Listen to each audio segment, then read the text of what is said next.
This is the Facmogu live broadcast sound card system. And when I first got this thing, I didn't know what to think about it.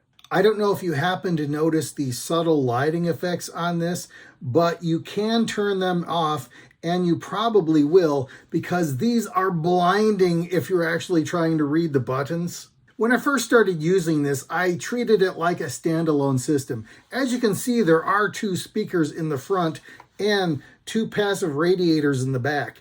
And as a Bluetooth speaker, it actually sounds pretty good. Handles bass well. It's just not that loud, but it sounds good.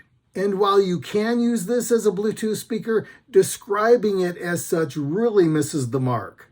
As you can see from the back, this thing is loaded with audio connections. Most of them inputs, some of them outputs, some of them both. And the ones that you can't see are Bluetooth and wireless microphones. That's right, Facmogu includes two wireless microphones, including this microphone rest, so it doesn't make a thunk when you lay it on the table. One of the first things that you'll notice and play with are probably these built-in sound effects, but they're just not that great. You guys are so great. There are 7 of them, and you can't change them. It would be fantastic if you could, and if you can, I don't know how.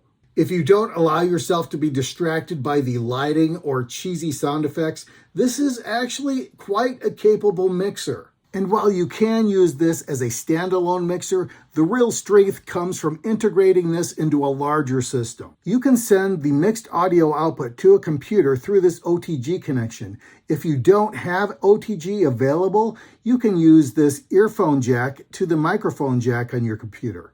The Facmogu does have its quirks. Not all of the inputs work in the same way. For example, the live audio inputs, you must set the volume on the source devices themselves. There is no way to adjust the volume on the mixer. But if you use the accompany input or a Bluetooth connection, you can use this accompany dial to set the volume of that.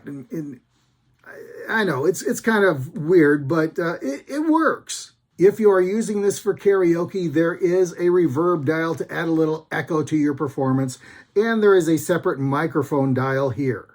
Whether you are using this for karaoke or just normal speech, there is a voice changer option.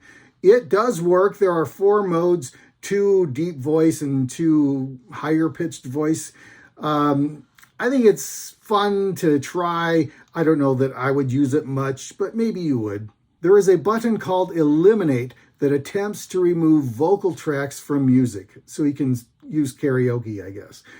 It doesn't work all that well. It works in varying degrees depending upon what kind of music you're listening to. Basically, it removes the treble. And, okay. One button that works really well is this ducking feature. Whatever sound you're playing in the background, whether it be music or video games or whatever, as soon as you start talking, it lowers the volume of the background and emphasizes your voice.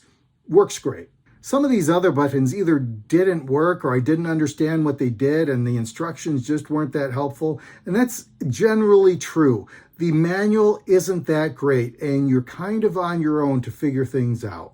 You could definitely use this for karaoke parties or podcasting or streaming or Discord or a band, DJing, wherever you need an audio mixer. This is actually quite a capable system. Yeah, it has its over-the-top features, and yes, it has quirks that may not exactly work like you expect them to, and maybe it has some poorly documented buttons, but I like this. I'm going to give this a 3 out of 5 star rating. Thanks for stopping by.